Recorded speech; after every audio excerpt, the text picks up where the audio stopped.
Hello friend, this is Sangam before you and welcome back to my channel YP. Friends, in this video I'm going to talk about Dulco Flex tablets. So friends, without wasting any more time, we should start the video.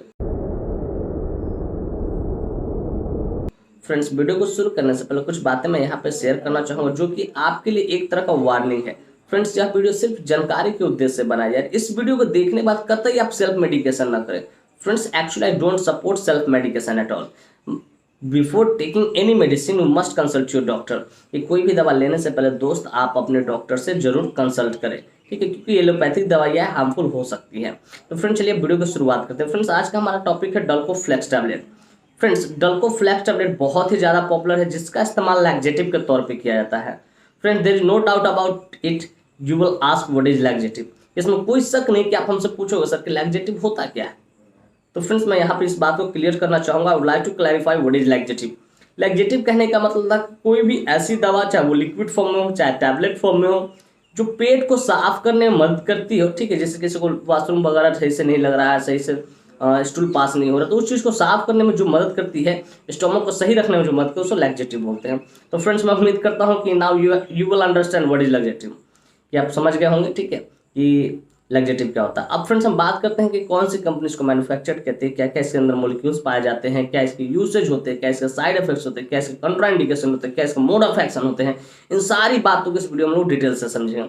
तो friends, सबसे पहले हम लोग बात करेंगे कि कौन सी company इसको मैन्युफैक्चर करती है। तो फ्रेंड्स, इस मेडिसिन को सैनोफी फार्मास्यूटिकल इंडस्ट्री द्वारा मैन्युफैक्चर किया जाता है। तो फ्रेंड्स, जब बात सैनोफी की आती है तो मुझे एक और बात याद आ रहा है, यहाँ पे मैं ऐड करना चाहूँगा जो कि आपके लिए इन्फॉर्मेटिव होगी।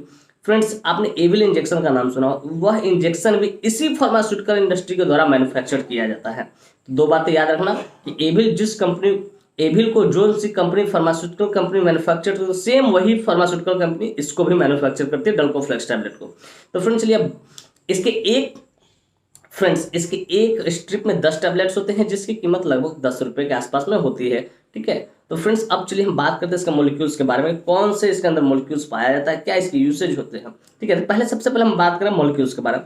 फ्रेंड्स, इस टैबलेट के अंदर या इस मेडिसिन के अंदर बीसाकोडिल मॉलिक्यूल्स पाए जाते हैं जो कि कॉन्स्टिपेशन को ठीक करने के लिए इस्तेमाल करते हैं। अगर आप इस टैबलेट को खरीदेंगे, डब्बा के साथ खरीदेंगे, तो इसमें लिखा रहता है, जनरली एकदम लिखा रहेगा कि relief, overnight relief from constipation, की रातों रात आपको कॉन्स्टिपेशन से आपको मुक्ति मिल जाएगा, ऐसा लिखा रहता है इसमें। इसकी खासियत है, ठीक है। अब हम बात करेंगे इसकी मेन यूसेज के बारे में। इसका मेन यूसेज कहाँ किया जाता है। तो फ्रेंड्स, बेसिकली आपने डब्बा पे ही पढ़ लिया होगा कि इसका यूसेज कहाँ किया जाता है। पहला इसका यूसेज होता है कॉन्स्टिपेशन। कॉन्स्टिपेशन कहने का मतलब, मेरा अर्थ यह हो रहा है कि कोई भी व्यक्ति को 3-4 दिन से और 4 दिन से 5 दिन से हफ्ते भर से सही से स्टूल पास नहीं हो रहा है, परेशानी हो रही है, गैस बन रहा है ज़्यादा उसके कारण, ठीक है। तो कॉन्स्टिपेशन, वो क्रोनिक हो या हल्का फल्का कॉन्स्टिपेशन, उसको सही करने के लिए इसका इस्तेमाल किया जाता है। वो रातों रात आपको रिलीफ दे देगा, ठीक है। तो इसका इस्तेमाल किया जाता है डल्को फ्लेक्स। मेन इसका इस्तेमाल कॉन्स्टिपेशन के लिए ही किया जाता है। तो फ्रेंड्स, मैं उम्मीद करता हूँ कि आपको समझ में आ गया। लेकिन एक और ऐड मैं यहाँ पे जानकारी के तौर पे आपको बताना चाहूँगा, ऐड करना चाहूँगा कि अगर किसी तरह का फिस्टुला का ऑपरेशन हो, और फिस्टुला का ऑपरेशन होता है उसके पहले भी, अपर एनएस के आसपास में कोई भी ऑपरेशन होता है, जैसे अंदर की बात, जैसे फिस्टुला हो गया, उसका ऑपरेशन जब होता है तो उसके पहले रात में आपको ये 1 टैबलेट 2 टैबलेट डॉक्टर अपने द्वारा लिखते हैं ताकि सारा स्टूल बढ़िया से पास हो जाए, ऑपरेशन करते समय कोई भी गंदगी बाहर ना आए एनएस के माध्यम से। तो उस समय भी इसका इस्तेमाल किया जाता है। सर्जरी से पहले, फिस्टुला के सर्जरी से पहले डॉक्टर द्वारा इनका इस्तेमाल किया जाता है रात में दे देने के लिए, कि रात में आपको खा के सो जाना है और वॉशरूम ऐसा क्लियर रहेगा, ऑपरेशन के पहले कोई भी तरह का गंदगी ना आए फिस्टुला का ऑपरेशन करते समय। तो ये एक मैंने अपनी जानकारी के अनुभव के आधार पर मैंने ये आपको यूसेज बताया। तो फ्रेंड्स, मैं उम्मीद करता हूँ कि इसका यूसेज आपको समझ आए। अब चलिए बात करते हैं इसके कॉन्ट्रा इंडिकेशन के। इसके कॉन्ट्रा इंडिकेशन क्या क्या हो सकते हैं, किन चीज़ों के साथ नहीं देना और किन को नहीं देना है। तो फ्रेंड्स, कॉन्ट्रा इंडिकेशन को अच्छे से समझने के लिए पहले हमको मोड ऑफ एक्शन हम लोगों को समझना बड़ा जरूरी है। तो पहले चलिए मोड ऑफ एक्शन समझते हैं कि ये दवा काम कैसे करते हैं। फ्रेंड्स, यह दवा जब हम लोग ओरली फॉर्म में लेते हैं, ठीक है, ओरली फॉर्म में लेते हैं, तो ये दवा क्या करते हैं कि हमारे जो फेसीज होते हैं, ठीक है, फेसीज होते हैं जिसको बोलते हैं स्टूल बोल सकते हो आप, ठीक है, वो इंस्टाइन में क्या होता है, ड्राई हो जाता है, सूख जाता है, जिसके कारण ये बाहर चिपक जाता है, निकल नहीं पाता है। तो ये मेडिसिन क्या करता है कि लार्ज इंटेस्टाइन में जाकर वाटर को क्या करता है, वो वाटर को ऑब्जर्व करवाता है। तो जब वाटर ऑब्जर्व होता है, स्टूल जो होता है ड्राई होता है, वो सॉफ्ट हो जाता है, फिकस क्या होता है, सॉफ्ट हो जाता है, वो आसानी से फिर बाहर निकल जाता है। तो वाटर को ऑब्जर्व करके फिकस को क्या करता है, सॉफ्ट करने का काम करता है, और जिसके कारण वो आराम से आसानी से बाहर निकल जाता है। तो फ्रेंड्स मैं उम्मीद करता हूँ कि ये चीज़ आपको समझ में आ गया होगा, मोड ऑफ एक्शन। अब फ्रेंड्स बात करते हैं कॉन्ट्राइंडिकेशन। कॉन्ट्राइंडिकेशन कहने का किसको नहीं देना है, किन व्यक्ति को नहीं देना है। फ्रेंड्स सबसे पहले डिहाइड्रेशन, अगर किसी व्यक्ति को डिहाइड्रेशन हो रखा है तो आप गलती से भी उसको न दें। डिहाइड्रेशन क्योंकि जनरली लोग समझते हैं कि क्या इनका काम क्या था, पानी को ऑब्जर्व करना, तो उस समय ऐसा सोच के मत दे देना आप, ठीक है। ये लैक्जेटिव होता है, बस पेट को साफ रखने का काम करेगा, आपको इतना याद रखना, ठीक है। मोड ऑफ एक्शन पे मत जाओ, ठीक है, ये लैक्जेटिव होता है। तो डिहाइड्रेशन और किसी व्यक्ति को है, कंट्राइंडिकेशन में बता रहा हूँ भी, अगर किसी व्यक्ति को डिहाइड्रेशन है तो उसको आपको नहीं देना है। उसमें आपको RLL DNS भी अकॉर्डिंग टू BP गेज करने के बाद जो आता है उसके अनुसार आपको वो चढ़ाना है, NS ये सब चढ़ेगा डिहाइड्रेशन में, ठीक है। ये सब चीज़ें देख के चढ़ेगा। दूसरा है अपेंडिसाइटिस। अगर कोई पेशेंट या कोई व्यक्ति अपेंडिक्स में उसको जलन हो रहा है, बार बार अपेंडिक्स में दर्द कर रहा है, तो उस समय भी आपको इसका इस्तेमाल, इस टैबलेट का इस्तेमाल नहीं करना है। उसके बाद हम एक और बात मैं यहाँ पे ऐड करना चाहूँगा जानकारी के तौर पर, कि अगर किसी व्यक्ति को स्टोमक कल्सर है, अगर आंत में ही, पेट में ही कहीं किसी प्रकार का घाव है, तो उस समय भी इसका इस्तेमाल नहीं किया जाता है। तो फ्रेंड्स बेसिकली मैंने आपको 3 कॉन्ट्राइंडिकेशन बताया। पहला बताया मैंने आपको डिहाइड्रेशन, अगर किसी व्यक्ति को डिहाइड्रेशन हो तो उसको नहीं देना है। दूसरा मैंने बताया अपेंडिसाइटिस की, अगर किसी व्यक्ति को अपेंडिक्स का दर्द हो रहा है, जलन हो रहा है अपेंडिक्स का, ठीक है, इन्फ्लामेशन हो, तो उसको भी नहीं देना है। और तीसरा मैंने एक और ऐड करके बताया, वो है हमारा स्टोमक कल्सर। अगर कोई व्यक्ति स्टोमक कल्सर से सफर कर रहा है तो उसको भी आपको नहीं देना है, ठीक है। फ्रेंड्स मैं उम्मीद करता हूँ कंट्राइंडिकेशन समझ में आ गया।